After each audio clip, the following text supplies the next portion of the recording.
வணக்கம் நண்பர்களே. நான் தேனி மாவட்டம் வயல்பட்டி கிராமத்திலிருந்து திருமலை பேசுகிறேன். எங்களுடைய பூர்வீக கிராமம் இந்த வயல்பட்டி. ஆனால் நான் சென்னை மாநகரத்தில் தான் வசிக்கிறேன். இன்றைய தினம் கிராமமும் நகரமும்ங்கிற தலைப்பில் சில கருத்துக்களை உங்களோடு பகிர்ந்துக்க விரும்புகிறேன்.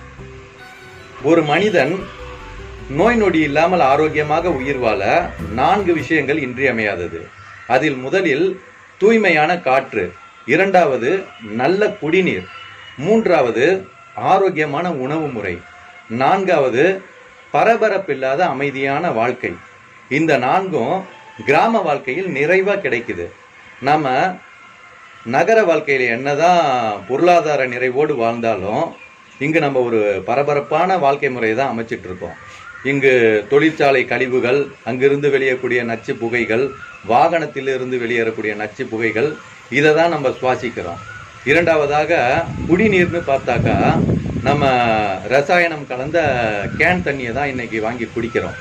ஆனால் அந்த தண்ணியில் பார்த்தீங்கன்னா மீன், தவளை போன்ற நீர் வாழும் உயிரினத்தை விட்டு பாருங்களேன், அது கொஞ்ச நேரத்திலேயே அதுலேருந்து வெளியேறிடும், இல்லை செத்து போயிடும். அப்படி உயிரினங்கள் வாழ தகுதியற்ற ஒரு நீரை தான் நம்ம குடித்து வாழ்ந்துட்டு இருக்கோம்.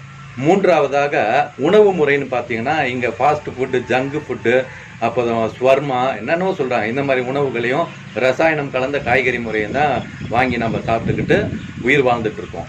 4வதாக இந்த பொருளாதாரத்தை தேடி பரபரப்பாக வாழ்ந்துட்டு இருக்கோம். இதனால் நம்மளுடைய அடிப்படை வாழ்க்கை முறையே மாறி அமையுது. இதன் காரணமாக எளிதில் நோய் நொடி வாய்ப்பட்டு நம்ம மருத்துவர்களுக்கு செலவு பண்ணுறது தான் அதிகமாக இருக்குது. ஒரு கிராமவாசி சராசரியாக 80 வயது காலம் வாழ்ந்தாக்கா ஒரு நகரத்தில் இருப்பவர் 60 வயது காலம் தான் வாழ முடியும். அதற்கு காரணம் இந்த காற்று, நீர், உணவு, வாழ்க்கை முறை, இந்த 4ம் தான் அடிப்படையாக அமையுது. இது ஒரு நகர மனிதர்கள் என்னதான் செல்வ செழிப்போடு வாழ்ந்தாலும் அவர்களின் இந்த பரபரப்பான வாழ்க்கை முறையால் அவங்க ஒரு நரக வாழ்க்கை தான் வாழ்கிறாங்க. ஆனால் கிராமத்தில் வாழ்பவர்கள் ஒரு வறுமையாகவும் அவர்கள் எளிமையாகவும் வாழ்ந்தா கூட அவங்க இந்த ஆரோக்கியமான சூழலில் இருப்பதால் அவங்க ஒரு சொர்க்கவாசியாக வாழ்கிறாங்க. எனக்கு இப்போ 46 வயசு ஆகுது. என்னுடைய பாதி வாழ்க்கையை நகரவாசியாக கழிச்சிட்டேன். பிற்பாதி வாழ்க்கையில் கிராமவாசியாக இயற்கையோடு இணைஞ்சு வாழ விரும்புகிறேன். வாழ்க வையகம். நன்றி, வணக்கம்.